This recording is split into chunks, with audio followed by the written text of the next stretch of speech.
Hey everyone, how you doing? This is Amon Green, Green Bay Packers all-time leading rusher, and you're watching Packers Total Access Live, your daily source for Packer content. Go Pack, go!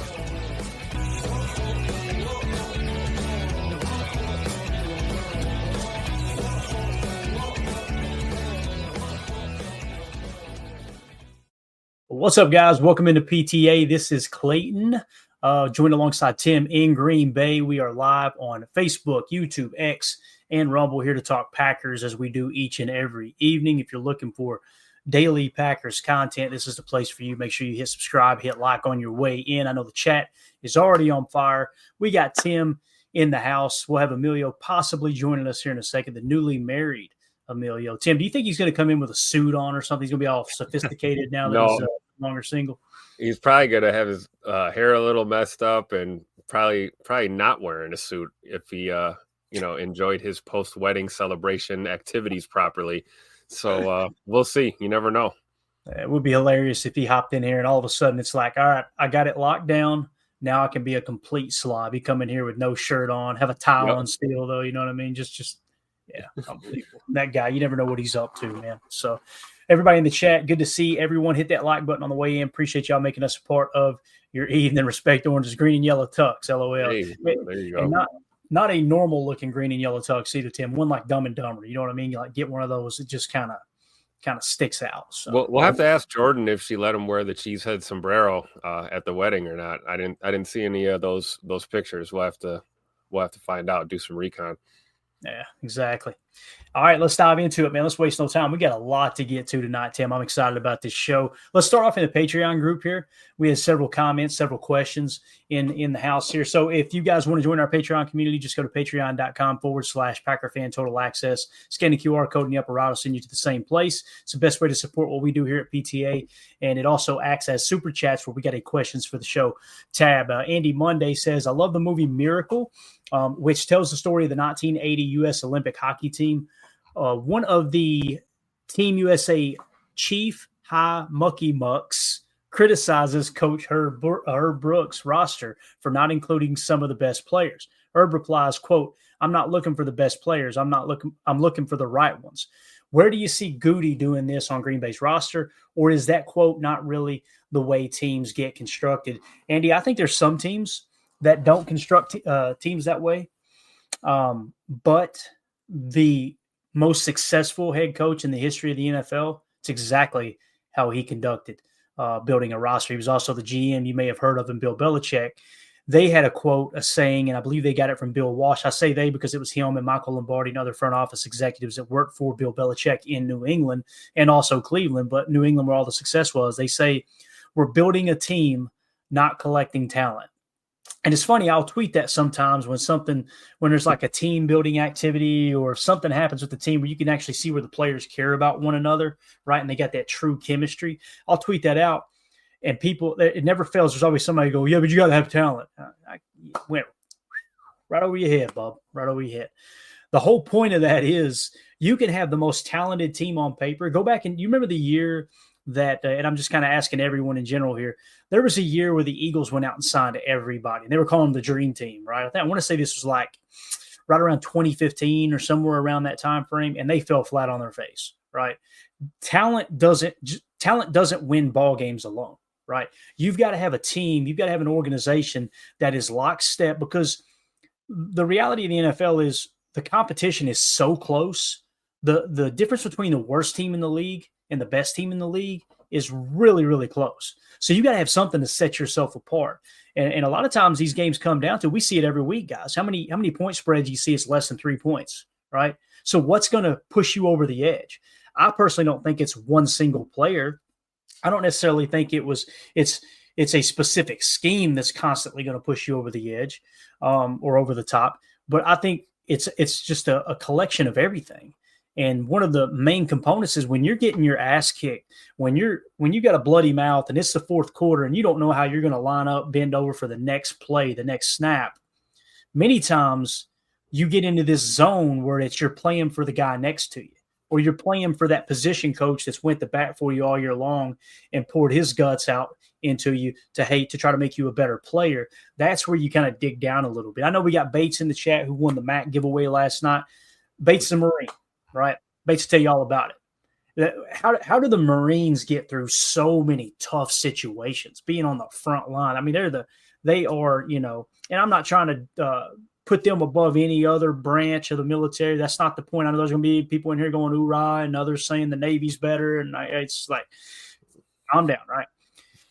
The point is what separates them is what they go through together on Parris Island, right? What they go through with training together and knowing, man, we've all been down in the muck together, right?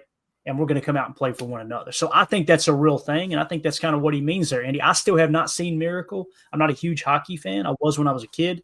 I need to go watch it, though. Tim, you get anything to add to that? I mean, it's pretty straightforward. I feel like that's a real thing, though, man. Again, we're not, we're building a team, not collecting talent. Amen. Watch the movie, though, Clay. The patriotic American in you will love that movie, the story, and just a historic moment and really in American sports history there, and a great example of a team winning together, against insurmountable odds, really, to do it all. So I think it's great parallel comparison there from Andy for sure. Yeah, definitely. And 2-0 for this jumps in. It says, I just logged into Clay talking about Marines, but no respect to the Air Force. Quote, the Air Force is cool. Michael Scott. So there you go.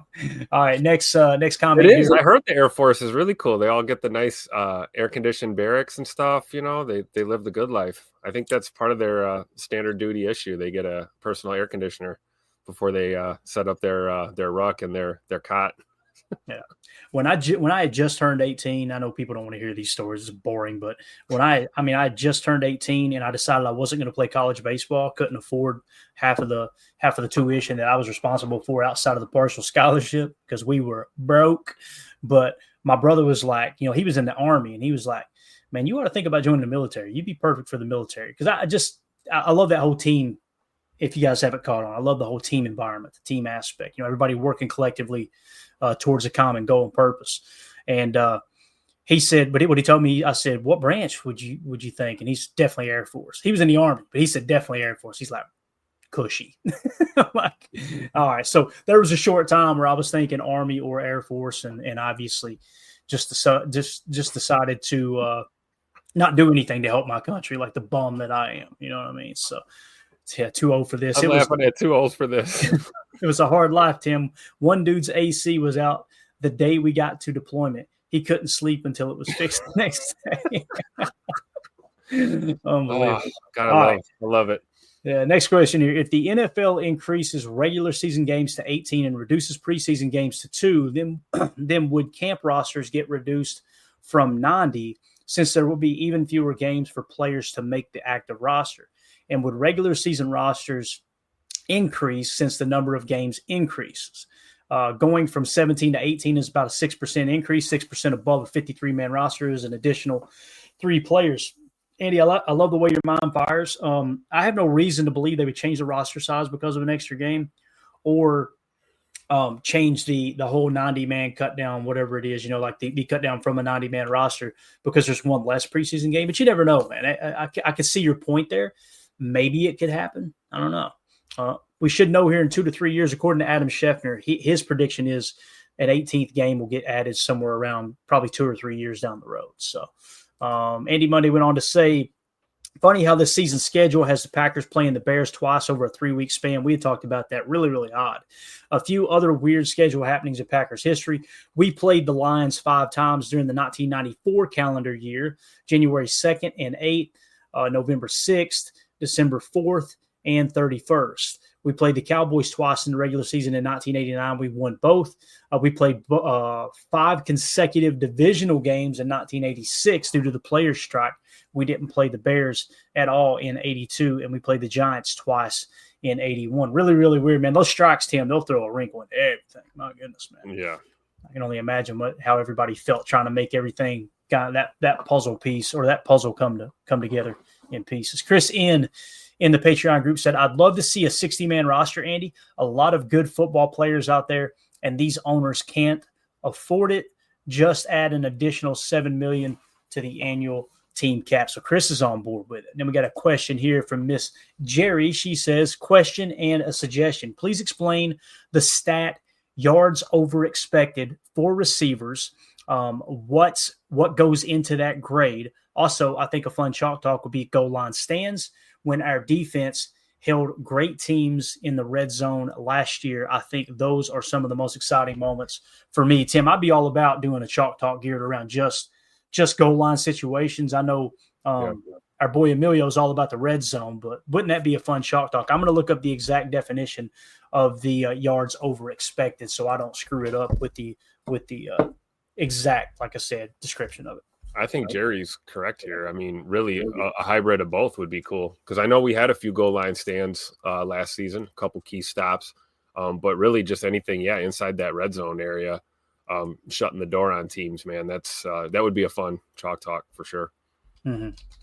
See, receiving yards over expected, and let's see exactly how it is determined. And essentially, what it is, guys, it's taking similar situations and kind of putting it in. You know, sometimes, Tim, you'll see somebody, they'll catch a pass where they're wide open in a little 2-yard flat, right? And they'll take it 60 yards. And, you know, what was actually expected from that play, that's how they kind of tally that up. But receiving yards over expected, also known as RYOE in football, refers to how many more or fewer receiving yards a player gains than what a league average player would be expected to gain in the same situation. It's a metric used to evaluate a receiver's ability to gain extra yards after the catch, going beyond what's statistically typical. So they've got this huge database over the history of however many years that they've been keeping up with yards over expected. And it kind of narrows it down, Tim, and Jerry, who asked the question here. It narrows it down to, okay, normally in this situation, a player gains this many yards. So in this case, this player gained more or less. That's why you get that positive, like Christian Watson. Somebody said earlier that he had in the YouTube comments, they said he had, stone mittens for hands or something like that. And I'm like, you don't watch much Packers, man. And we know what they're looking at, Tim. They look at the catch rate. They look at, the completion percentage, all that stuff. But you don't take into consideration how far down the field he was being thrown to from time to time. And actually, like I pointed out to them, his catch rate over expected was like a plus 5%. Pretty darn good, right? Yeah. So it's saying compared to what other players do, he actually exceeded what the expectations were. So hopefully that answers Jerry's question. You got anything to add to that, man? No, I think that's spot on. All right. Moving along, Greg S. says, on Bussing with the Boys, Matt LaFleur had an interesting reaction when Will and Taylor talked about how much they did. I'm assuming he's saying one-on-one with the Titans, 1-1. 1 versus 1 maybe is what he was saying there. Matt said he has never done this in practice with the Packers. They went on to describing that it's a drill that gets the juices flowing, and builds a competitive spirit because the entire team gets circled up and the coaches randomly call out player numbers to compete in the drill. So he's talking about 1v1 is what he's talking about. It will be interesting if he implements drills like this through training camp. Tim, I always thought those type of things were important. Like baseball practice, it's one thing to get up there and hit off the jugs machine when I was growing up. It's another thing when one of the assistant coaches gets up there and pitches BP. But when we go into a practice and they go, all right, we're going to line it up, rotation 1 through 4 with our starters, and the ace is on the mound throwing batting practice, and he's trying to make you look silly, that's where the iron really sharpens the iron. So, yeah, I agree. Bring back the Oklahoma drill, right? No. I'm sure Matt will do that too. One of the things I've noticed just these past couple of years, being able to go to camp a little more regularly since I moved up here, you really see that early on. It's kind of, I don't want to say like lackadaisical or anything, but you kind of ease your way in through those first couple of days of camp. Really, you get to the meat and potatoes once you get past, family night. You kind of get into the middle of camp, and you will see Matt mix it up. I wonder if they're going to keep the tradition alive for the push-ups or the sprints. I don't know what they do for who the losing team of practice is that day, but Matt always does fun stuff with the guys just to keep them engaged. So I would assume we'll see that this summer. Definitely. And again, Jerry, to answer your question one more time, receiving yards over expected, RYOE, in football refers to how many more or fewer receiving yards a player gains than what a league average player would be expected to gain in the same exact situation. Okay, like another example here, expected yards after the catch, or XYAC. This is the starting point. It's a calculation that uses player tracking data to determine how many yards a receiver should gain after making a catch based on factors like their speed, direction, acceleration, distance from defenders, and the presence of blockers. And you got actual yards versus expected yards. So essentially, yards over expected is exactly what it sounded like. What's a player expected to gain in this specific situation, and how well did they exceed that, or maybe where they fell short? So I'm glad you asked that question, because it's an important stat. I like some of those advanced metrics that we use throughout the year for sure. So, all right, Tim, you got anything you want to add to that before we move on to our first topic of the night? And thank you to everyone in the Patreon group. Appreciate y'all supporting the stream. Yeah, no, that was great. That's why we have it, right? It's awesome to engage and kind of get the juices flowing. And so make sure you guys hit us up there. Keep leaving those comments and questions. All right, boys and girls, let's get into, I don't know, I may need to apologize for that too. I don't know what's going on today. But anyway, let's get into the first topic of the day here. Is we got pay or cut. Now, listen, cut is a little bit, you're not looking to cut these players this year, but you're going to let them walk into free agency. But I thought this would be important, Tim, as we get ready to go into camp. You get rumors coming out during mini camp of this player is wanting more money. This player's in contract negotiation with the Packers. Just a quick refresher, as we're now 5 days away from quarterbacks reporting to camp, and then we're going to get everybody else filing in a few days later. These are 5 crucial Packers contracts expiring in 2025. So the Packers have some big bills coming due. That 2022 draft class, a group that has become absolutely essential to the team's success, is now facing contract reality. For players drafted outside the first round, 2025 is the final year of their rookie deals. For the first rounders, it's been decision time on their 5th-year option, creating different timelines. This means General Manager Brian Gutekunst is starting at 5 key players, 5 pending contract situations, and the hard truth that not everyone can get a blank check. All right. Green Bay has to decide who is part of the long-term core and who might be a luxury they have to let go. So who's a lock to get paid, who's playing for their future, and who could be on their way out of town.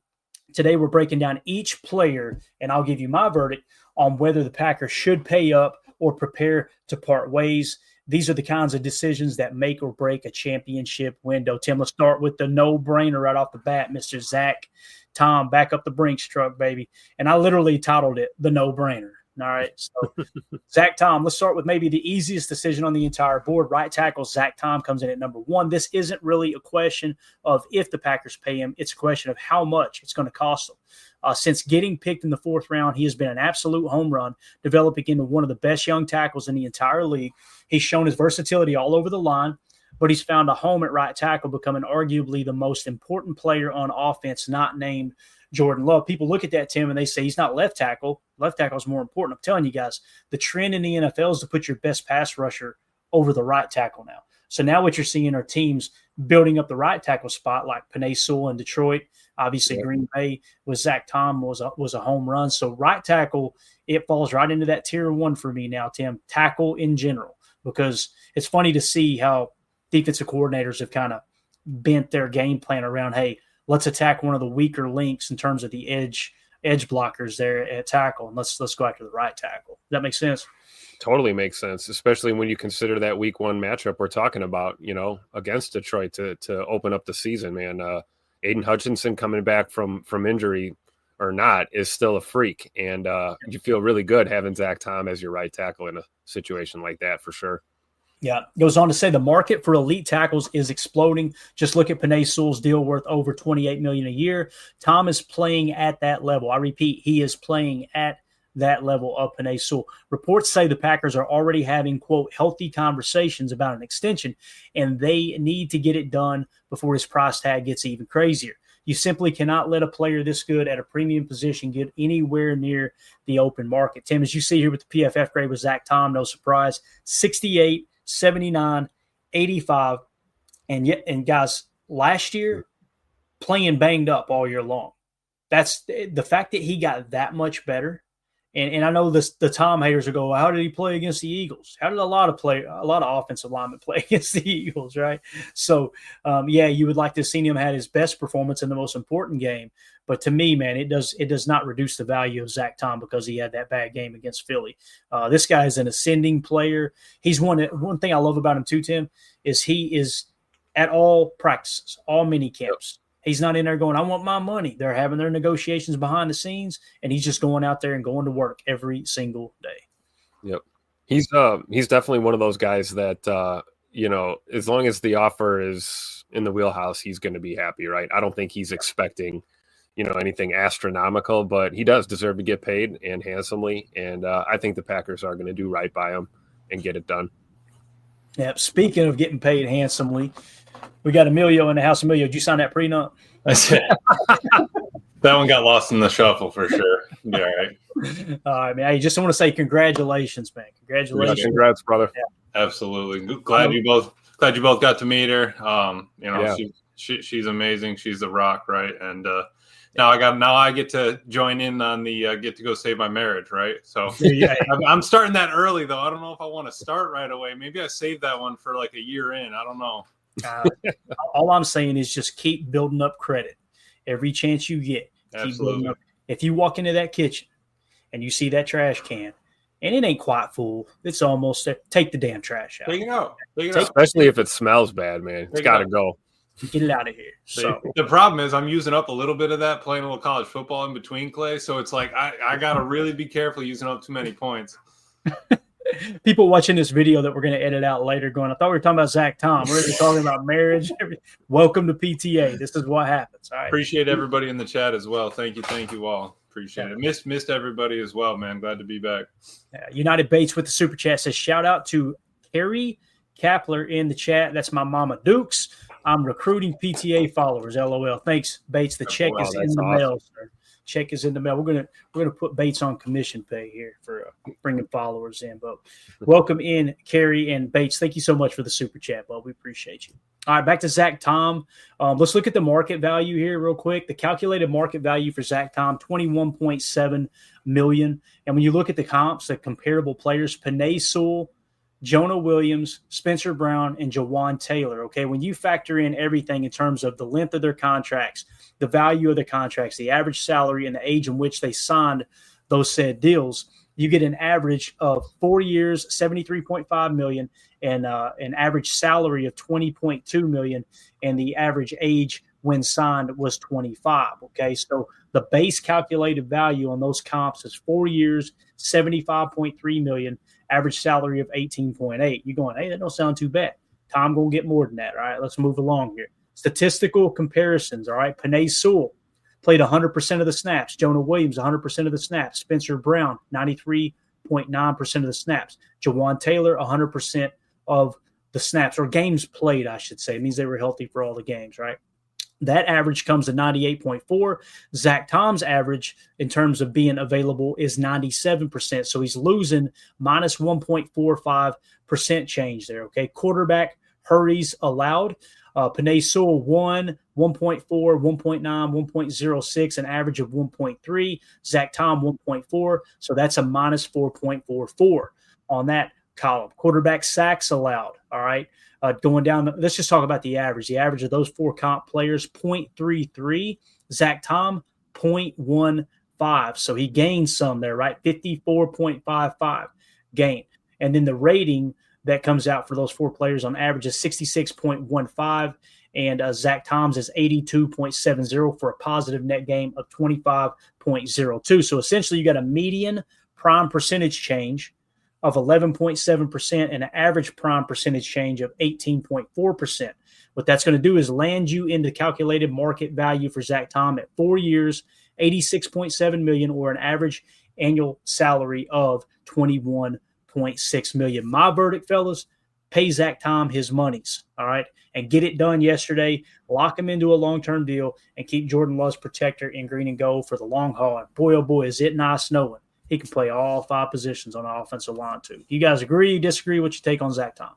Pay that man his money. You say it way better than me. Way better. Pay him. Pay him his money. Get it done. Please pay him. I know you were talking about it the other day. I got listening a little bit, but what if he gets paid at that right tackle money now in 3 years? He does end up sliding to center. We figure out what we want to do at tackles, and then you have him at probably a decent center price at that time. 3 years down the road, once the NFL gets all that TV money, we're not going to be mad at 20. We're not going to be mad at even 25. Honestly, if he gets it at 25, I don't think we're going to be mad in 2 years about where he is paid wise. Completely agree. Ed Madden says pay Zach Tom now. I haven't seen anybody say don't pay Zach Tom, so I think we're all pretty much in agreement. So let's move on to number 2 on the list, and this is where things get very interesting. The first round dilemma, Quay Walker. All right. Next up is inside linebacker Quay Walker, one of the Packers' 2 first-rounders from 22. Walker's situation is fascinating. From day one, he's been a tackling machine. You see the sideline-to-sideline speed and flashes of good play that made him a first-round pick. But you also see the moments of inconsistency that still leave you wanting more. The Packers showed their hand this past offseason when they declined to pick up his expensive fifth-year option. Now, that number was inflated because of the CBA group in Walker, who is a stack backer in with outside linebackers in the 34 defenses, inflating the fifth-year option number. But it still sends a clear message. I want to say this. If they had 34 outside linebackers grouped in with defensive linemen and just had stack backers alone, there's a chance they would have picked up that fifth-year option. I don't know the exact number. I just know it's significantly less than edge rushers, right? So I think there's a chance they would have picked it up, which kind of makes me think they're pressing into probably re-signing Quay. But again, this is my opinion. I want to get your all's opinion here in a second. Brian Gutekunst said publicly he wants Walker here long-term, but by declining the option, they've officially put him in a contract year. They're challenging him to become that consistent game-changing leader in the middle of Jeff Hafley's new defense. Now, PFF isn't everything, but PFF says he's been cheeks. They said 52, 58, 57 since he's been in the league. All right. Now, unlike offensive linemen, guys, where we look at offensive line grades and go, boy, everybody's grading out bad in the run blocking game, and our running backs are just tearing it up. PFF probably don't know what the hell they're doing with the run blocking grade, right? With linebackers, you've seen Edgerrin Cooper grade out 85, right? And Quay Walker coming in at 57.2, obviously, this year. So here's my verdict on Quay. Pay – but with an asterisk. All right. I'm taking the easy way out here. If Walker puts it all together this season and performs like a top tier linebacker, you hand him the long-term deal with less guarantees, giving you an out sooner than normal. So even though he just did it for 1 year, you're kind of covering your bases, but like we talk about, a 4-year deal that's really a 2-year deal, right? Or maybe even a 3-year deal that's really a 1-year deal. Kind of go lean on that side of things. If the inconsistencies continue, the contract has to reflect that. This is a classic prove-it year for a former first-round pick. I want to get your all's take. I'll start with Emilio. Emilio, what do you think about Quay? Would you be willing to pay him top stack backer money? Would you say more along the lines of what I just said, less guaranteed money? Although he may say no and hit free agency, and with that versatility and his unique athletic ability, whether PFF thinks he's good or not, whether he's actually good at playing football or not, someone's going to pay him big money for that athletic, those traits. We know the NFL pays for traits for sure. Yeah, and that's where I'm kind of hung up because, we correct me if I'm wrong. Didn't we give Eric Stokes his 5th year, right? Eric Stokes. We did not. Okay, so we have seen a first rounder that hadn't gotten his 5th year. Quay didn't get his 5th year as well, but they're in talks of paying him. I've kind of always been on the side of pay him, though I know he doesn't grade out well, but I do think he's the heart of that defense. There's a lot of speed there. We saw it when Eric Wilson hopped in, sure, but how consistent was that? And, Eric Wilson is up in age. So, I think with age, speed, he comes from a strong program. I've always kind of been on that camp. I still think I would say pay him. He can't get top stack backer because at some point I think Cooper's going to have to get that money. But if Quay understands, where he's at in his role, he knows that he hasn't been kind of at his peak yet. Hey, pay him decent, get him on there. If he can show it out in the next 3 years, perfect. If not, all right, we gave it a shot. You gave Coop enough time to keep growing, get his feet under him for a second, third year. And then, okay, if you're ready to take Quay's spot, let's take it and let's slide Quay off to the side. And, rebuttal. We're going to maybe take 2-3 shots at backer that year whenever we're ready. Maybe Tyron Hopper turns it up, whatever. But I think until then, the way we're kind of leaning, I feel a lot better about Quay out there than McDuffie. nothing against McDuffie. I just need a little bit more speed out there. And Hopper's just not ready yet. So I still think I'm going to pay him. All right, Tim.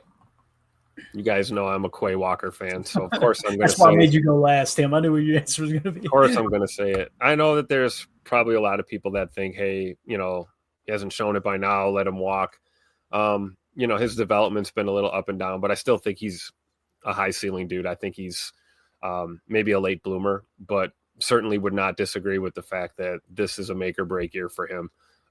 At least for his, future with this football team and, maybe the rest of what his career looks like in the NFL period. So I am in the camp of, prove it your deal for sure. Got it. And I think if there's a little bit of upside, like if he looks a little bit better and it shows that he's continued to make progress, I think they will do that to keep him in the fold here. But he's been put on alert, right? Just like we did with Stokes, not taking the option. So, as a first round pick, man, he's got to prove it this year for sure. Let's see what the chat says here. They said, I've got a good feeling. This is too old for this. I've got a good feeling about Quay. Year one, he was battling his demons and has grown since.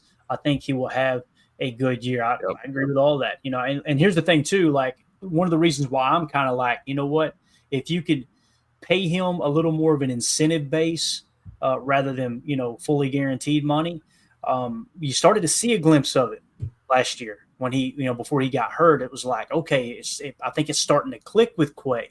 And again, the 57.2 is so low because he was inconsistent. But there were a few games there it was like, if we get that Quay Walker, hey, him and Edgerrin Cooper together is going to be absolutely awesome. So completely get what he's saying. He's been on the field a lot too. Like, he got hurt a little bit last year, but consistency wise, he has not been a problem for us being out there and actually, being at least available for this defense. Yeah. H.E. Soder says, you let Walker walk, huh? Doubt the money will work given the production. Also, Cooper may let you get away with cheaper talent at the other linebacker spot. And, that's really what it comes down to is if Hopper can play just as good as Quay, he's a third-round pick. I was just going to say, Hopper's the outlier, right? It really says more about Tyron Hopper. Like if he takes a huge step this year and Quay kind of doesn't or stays the same or regresses, then, Soder's got a really big point here. Of course, this is all in an ideal situation where nobody's hurt. Linebackers get hurt all the time. So I don't know if I'm willing to just let Quay walk just yet. Yeah, got it. Ed Madden says, could Hopper replace Quay if they can't reach an agreement? That's the hope. He's a third-round pick. Evan Williams was a fourth-round pick last year. He's a starter, right? Zach Tom, we just talked about him breaking the bank, fourth-round pick, starter. How many do we have to point out, to go, okay, at some point we've got to start accepting the fact that, listen, a third-round pick, you don't just draft them to sit on the bench and play special teams. Right. I'm not saying you force them out there, and you darn sure don't want to try to convince yourself that a player is better than they are just because of their draft status. However, in an ideal situation, I know Tim don't want to hear this, and listen, I love Quay's stature, like 6'4", 241. This dude looks like a monster, and he's got the athleticism to do anything you need a stackbacker to do. It's just the processing hasn't clicked. Like you've seen Edgerrin Cooper as a rookie step in, and he could process so fast. And not everybody plays the same way. But if Hopper were to prove he's better than Quay, yes, let Quay walk, and he'll go get the bag somewhere else. He'll probably get over $10 million somewhere else. The number I've got is somewhere between $7-8 million per. With, like I said, it being you being able to get out of it after 2 years, I'd be okay with that. I think that's money well spent. But when you get 10, 12, 13 million per, just can't do it. Can't do it for Quay. United Base says, I still think Quay is going to excel playing alongside of Coop. I can see them being dangerous together. They're two physical freaks. There's no doubt about that. Yep. Holmes MD1 says Quay would get 10 average per year at Stack. I don't know if he was talking about what it would have been with the fifth-year option or if he's just saying in general. But I agree. On the open market, he would get over 10 per. Now, that can be manipulated a little bit, right? You get a contract that's 10 years per, and then you look up and he gets cut after 1 year because the guaranteed money was $6 million or something. You know what I mean? Like that. Right. It gets a little tricky with the contractual aspect. So, anything else on Quay, boys? No. Good. All right, let's move it along here. Number 3, the ultimate gamble, Christian Watson. All right, there's no more high-risk, high-reward player on this list than wide receiver Christian Watson, and it creates a truly tough situation for the front office. The reality is simple. When Christian Watson's on the field, the Packers' offense is different. It's more explosive, it's faster, and it's a nightmare for opposing defenses. That combination of size and speed is a rare commodity, but the unavoidable issue has been his availability. Watson's career has been plagued by injuries, culminating in a devastating torn ACL at the end of the 24 season. He has yet to play a full, healthy season, and you just can't give top-tier money to a player you can't rely on to be on the field. This puts the Packers in a real bind. Do you bet on the game-changing talent, or do you protect yourself from the significant risk? And when you look at the PFF grades, guys, his rookie year, 77.1. Yeah. We forget that. That's the ceiling so far, which, in my opinion, that's borderline wide receiver 1 top performance there. 20, he drops to a 68, and then last year, before he got hurt, he rebounded to a 70. So what you're looking at is, I mean, that's a pretty consistent grade there when you think about it. So verdict, I said patch deal. Let me explain. A massive contract right now is just too big of a gamble until Watson proves he can return from the ACL with no limitations. The logical path forward is a short-term, incentive-laden prove-it deal. It gives Watson a chance to prove he can stay healthy and reestablish his market value while giving the Packers some much-needed financial protection. If Watson picks up right where he left off in 24, averaging 21.4 yards per reception, that was second best in the entire NFL, only behind Alec Pierce, then he is worthy of number 1 wide receiver cash. The goal would be to lock him up as soon, and I mean as soon as they have answers to the knee questions to minimize overall cost. So for me, it's real simple. You'd like to wait until he returns, get 2 or 3 games under his belt, and you go, he ain't missing a lick. Let's get this deal done. You know, I just don't know if it's going to be that easy, because from Christian's side, from his camp, Tim, if the dominoes fall that way, he's going to go, okay, I know I'm good to go, and I'm about to break the bank on the open market. So it's not like he's just going to go, I love Green Bay. Here, I'll take less money, right? He's got bills to pay too. Emilio knows all about that, being married now. But go ahead. No, seriously, I agree 100% with this verdict here, Clay. I think this is it's spot on, and I do think there's a soft spot in Scoot's heart for Green Bay, obviously, being that we drafted him, and he loves playing here. But yeah, at the end of the day, it's a business, right? And you want to get your money, but he also knows that he has to prove it, right? He's coming off of a serious injury, major injury. So I'm with you, Clay. Hopefully he's back sooner than later. He's already looks like he's ahead of schedule. So, we were originally thinking November, I believe, was the early timeline. Looks like it could be sooner than that, hopefully. And the sooner he gets back and the sooner we can see what he looks like at full game speed, like to your point, the better we'll be able to make that final decision. Yeah, I think it's got to be a pay him. We can't go crazy with it. I don't think that he will, and I think that he also kind of wants to get that top dollar money too. So right, he wouldn't want to sign something where he's locked in for 5 years at 10 or 12 million, and then he's not. Then he goes and blows up for the next 3 years, and we got a screaming deal. And Christian Watson's like, "Where's my money?" So I don't think they're going to put him into that pickle, but I do think that we still need to keep him around. I think there's that much potential there that you can't kick this to the curb yet. Yeah. Let's go to the chat, see what everybody's saying. Ed Madden says, Watson, I really hope he can stay healthy, dynamic, and just seems like a team-first guy. And that goes a long way, too. And there's precedent for that. We talked about Kenny Clark, right? He had underperformed. They gave him a huge contract extension. And you guys heard me say over and over and over, well, he is a locker room guy. That stuff matters. We can't sit here and pretend this isn't Madden where it's okay. No, his rating is 1 point less, so I'm going with the higher guy. No. You're talking about personalities. You're talking about a locker room full of all types of different personalities, egos, not necessarily in a bad way, ultra competitive. You need those glue guys. You need those guys to help hold the locker room together for sure. 2-0 for this says, don't tell Minnesota Vikings who GM who can't pay unreliable players top dollar. He's doing it all the time, ain't he? I'm eager to see how the Vikings do this year, man, because the way they're talking about J.J. McCarthy, like, if he falls flat on his face, oh, my gosh, it's going to be lovely. Soder says, hey, Watson didn't have a hamstring in 24. I can't tell if you're being sarcastic or not, Soder, there with the text, but it's true. that was a real issue, and they got it straightened out. Yep. Blake B says, "Give me Scoot on a prove it deal in 26 and pay him the next year if he balls out." That Blake, if he would agree to that, I'm completely on board. I think you guys probably are too, right? Yeah. Like that would be best. Keyword if he would agree to it, right? Yeah. 2 over this says, after seeing 22's practice tape talking about Matthew Golden, the thought of Watson and Dobbs on the same line is electric. And see, I see it a little bit different 2 over this. What I want to see is Watson, Golden, and Reed together. I think that's going to be must-see TV there. Must-see TV. Rod in the chat says, "Hello, Christian. Would hate to see him leave, but like Ja, availability is key." Rod, you're 100% spot on, man.